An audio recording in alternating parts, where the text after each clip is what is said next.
So I just landed back in Vancouver, and this is the start of the 3-week process. Tearing down my room, my beautiful room, and moving back home to live with my parents. I wanted to document the whole process, show you the reality of where my life is at right now. I feel like, you know, you go on Instagram or you go on TikTok, you go on fucking LinkedIn, the worst social media app. And it's just like everybody talking about, because, you know, you have to, you know, make it seem like you're doing great all the time. And I'm doing a lot better than I was in November. I was really fucked up in November. Essentially what happened was that I was trying to pursue acting. And I'm still trying to pursue acting. I don't know how I'm going to do that in the Bay Area just yet, but I got my BFA from UBC, and I was like, you know, maybe I'll stick around and see how things go for me in Vancouver. See, you know, it's like a good film scene. There's a big film scene, indie film scene. A lot of network TV comes and shoots here. A lot of films shoot here. And so I was like, yeah, just like stick around for a minute, see, like, you know, maybe you'll find some connections. I mean, to be honest, I did not do terribly. I think it's easy to compare to other people and compare yourself to other people's, you know, it's funny to call it a career because it's like none of us are getting paid.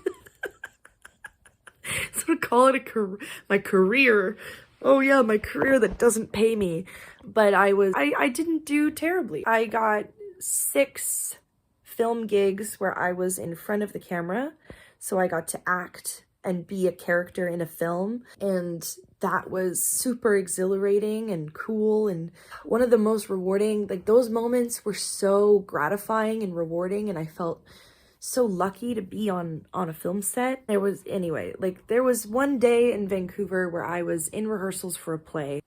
And then I had to leave rehearsal early because I had to go and be on set for a film that I was shooting. And then I had to leave that set and go back to rehearsal. So like that day, that single day was like, I got to like live my dream for one day.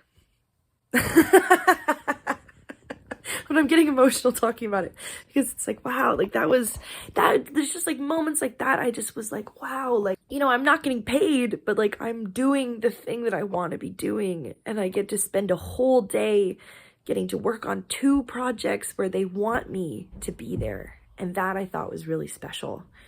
And, you know, so I had some good moments. I was working behind the scenes as well.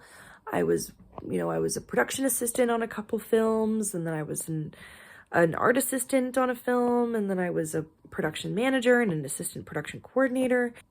So like I did okay in terms of like 3 years. I worked on like 11 projects. So like that's, you know, that's pretty good. Like, and I did a playwriting class.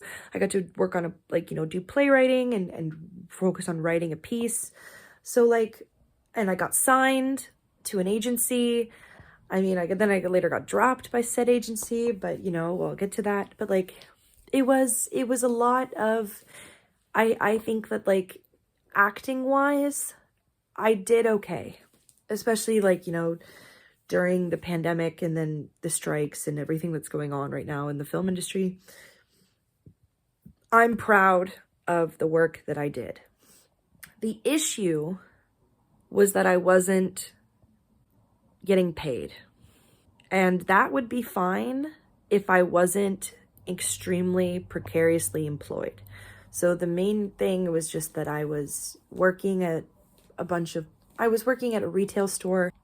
And then in August of 2024, my manager cut my hours. So I was working 32 hours a week, and then I went down to 20. And Vancouver is a very expensive city. So that was scary and concerning. And I was like, well, fuck. And so then I started looking for another job, and I was having a really hard time finding another job. And so my friend was like, hey, like, why don't you come and work at this restaurant? So then I got hired at this restaurant. And so I was splitting my time between my retail job that was becoming increasingly more and more inconsistent. So I was working anywhere from like 3 to 4 shifts a week to sometimes I would only work 1 shift a week.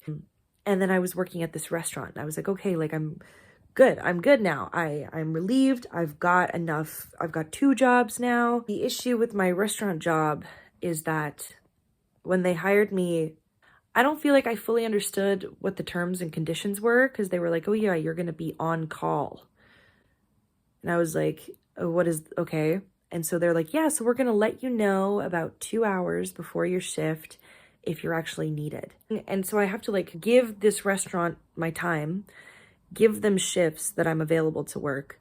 But I would say about half of the time they were not calling me in. So I wasn't getting shifts.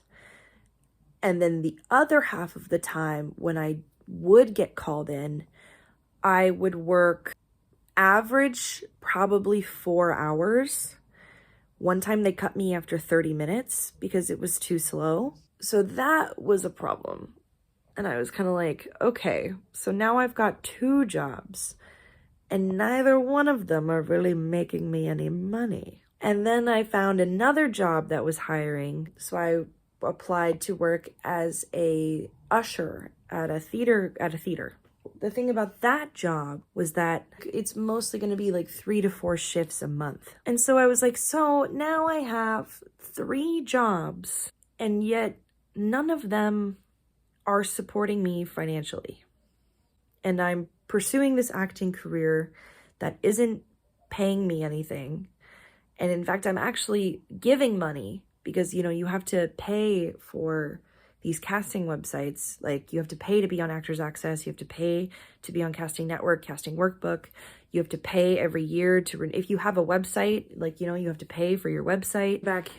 My phone died and then I had to go to a party and now I'm here. You know, it's so weird being back here because it's like there is a sadness that I just can't get away from. It's like I feel it in my chest. It's like the same tightness that I've been dealing with for a long time. And I thought it was the stress of working 3 jobs and not making enough money. And I definitely think that's part of it. But there's just a profound sadness to being here. There's a lot of painful memories. There's a lot of shit from the past that, you know, people and relationships and friendships that didn't work out. And it's like I'm so over the politics of the art scene here. It's just, I can just feel it in my chest right now. It's like I don't know if it'll go away. It probably will, but like there's just a sadness, which is probably not a good sign.